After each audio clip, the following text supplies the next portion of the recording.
Cool. So we're making tart cherry cider. This is going to be basically taking as many shortcuts as possible. No fresh juicing, which is really good for cherries because I don't want to have to spend an hour trying to pit 20 pounds of cherries and then juicing them and then figuring out what to do with the pulp. Not my problem today. So instead, we bought 4 of these, and these are actually pretty cool. If you look at the ingredients are just organic tart cherry juice. That bottle is made of glass. Yeah, and the bottle is made of glass. It's flavorable. A big thing, I wouldn't. It feels like very delicate glass. It might be hard to read right here, but if you're doing this at home and you're trying to get a store-bought juice to turn into a cider, hard cider, just spiced cider, look for anything that has no preservatives and no artificial flavorings. If you're looking at the ingredients on the back, make sure that there's only one ingredient.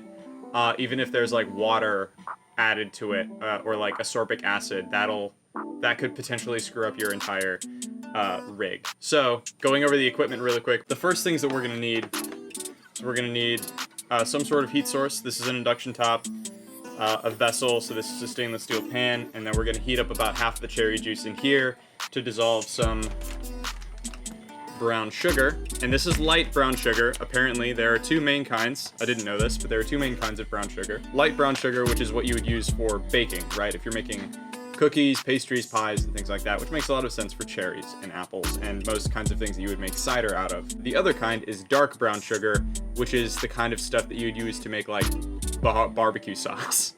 So it's a very different kind of texture. I'm sure there's a kind of cider that would warrant using that kind of sweetener. Not this one because we're working with cherries. So I'm gonna try and get this as close to like a cherry pie type texture and flavor as possible. And another thing that we're gonna do this time that we didn't do last time is we're gonna pull out not the cocktail codex, we're gonna pull out the flavor Bible, and we're gonna see if there's any way that I could add some spices to this because I didn't do that with the last batch that we did. Another thing that might help, having a scale. Let's see what the scale you got there. Yeah, this is courtesy of John Luke. You can see the reflection of the camera right there. Having a scale is going to be helpful. You don't need it technically. We need it in this instance because I need to measure a pound out of this. If you find a 1 pound bag of brown sugar, more power to you. Use that. But this is 1.5 pounds, so. And then carboy, where everything is going to happen. Different kinds of tops, lids, burp valves that you'll need. And then if you're making hard cider, yeast. And again, I mentioned this before, you don't need champagne yeast. I recommend using a wine yeast. This is Premier Blanc, which is the kind of yeast that you would use to make champagne. But you don't need this to make cider. You need yeast to make hard cider, but it's literally the very last step. So if I'm ever skipping a step that you can do at home to make a better product, I will let you know. We're skipping sanitation here because I'm not trying to make the world's best tart cherry cider. I'm trying to make probably, hopefully, one of the fastest tart cherry ciders there is. So we need to dissolve 1 pound of brown sugar into this. All right, how can I help? Well, I need about 1/2 gallon of these, so I need 1 more of those guys over there. Well, that looks really pretty. Look at that. There we go, that's the thumbnail.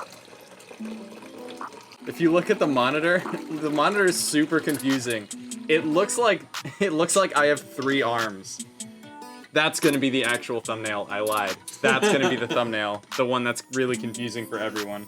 You guys, yeah, you can kind of tell there's very little purchase at the top of this, which is fine because this shouldn't boil. Yes. This is gonna be the vessel that we use to weigh this out. So we need 1 pound of brown sugar while that's warming up. I set this to, one of the nice things about using an induction top, you can just program the temperature. The boiling point of water, which is also typically around about the boiling point of most watery liquids or water-based liquids, is 212 degrees Fahrenheit. The reason you want to avoid boiling is because you'll lose water content to transference and evaporation, and some of your sugars may caramelize and turn, and your proteins can denature, and that can also make everything super duper bitter. Can you do a shot through? Ha ha ha ha ha ha. I feel like that whole mound is just gonna like plop in there. Aha, mama didn't raise no fool. All right, it's a good thing I siphoned off some of that juice. Black book, orange writing, I think. Flavor Bible. Chervil cherries. This is, hold on, cherries in general continued. There's more. Cloves, coconut, coffee, espresso, cognac, coriander, allspice, which I actually have. That's allspice. Almonds, amaretto, apricots, bourbon. We could theoretically add bourbon in here. Cinnamon, cloves, coconut coffee. What are the flavor affinities? There's a lot for cherries. Cherries, almonds, cream, Kirsch, vanilla. Cherries, chocolate, and walnuts. Coconut and custard. Almonds. Cherries, coffee, and cream. The coffee, I like the idea of the coffee. Cherries, mint, and vanilla. I do have vanilla. Cherries, sweet vermouth, vanilla. ¿Por qué no los dos? This is a coffee-infused overproof rum from El Salvador. This is Ron Colon, so this is flammable. I think that one is 100. It's either 110 or 111 proof. If you guys want to look at it.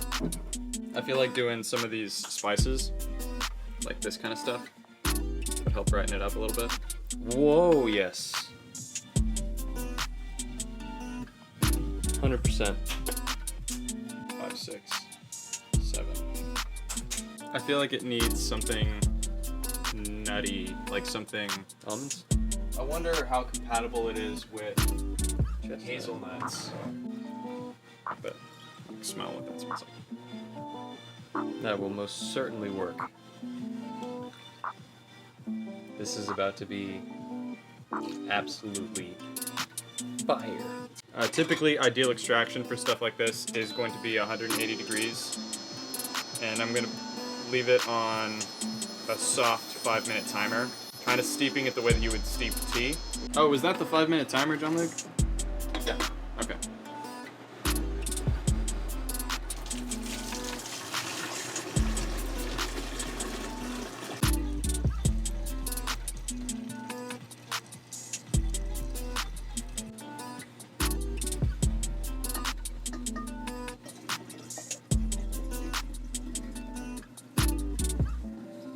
Look at how this kind of reminds me of the blueberry one, except the blueberry was at least somewhat transparent.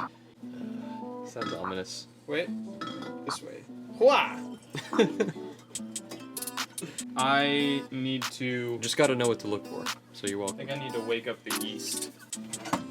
What is the temperature of this in here right now? Actually, the temperature inside of there is ideal right now.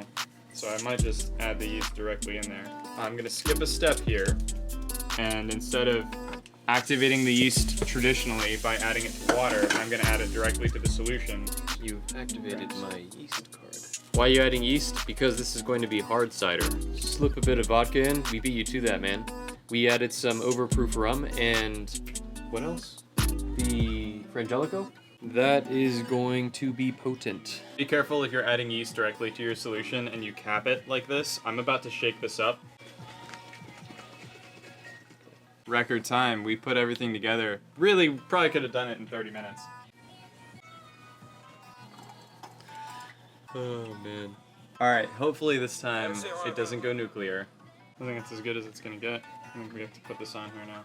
Yeah. The bubbles might not activate for 24 hours. One thing that I did forget, I need to add yeast nutrient to this. Fighters. 2 martial artists. And honey and maple syrup, I think they would both bring so many things to the table. And that's really all we could do during the live stream. If you want to see how this turns out, we're going to be bottling it in 1 to 2 weeks. And I hope to see you guys for that live stream.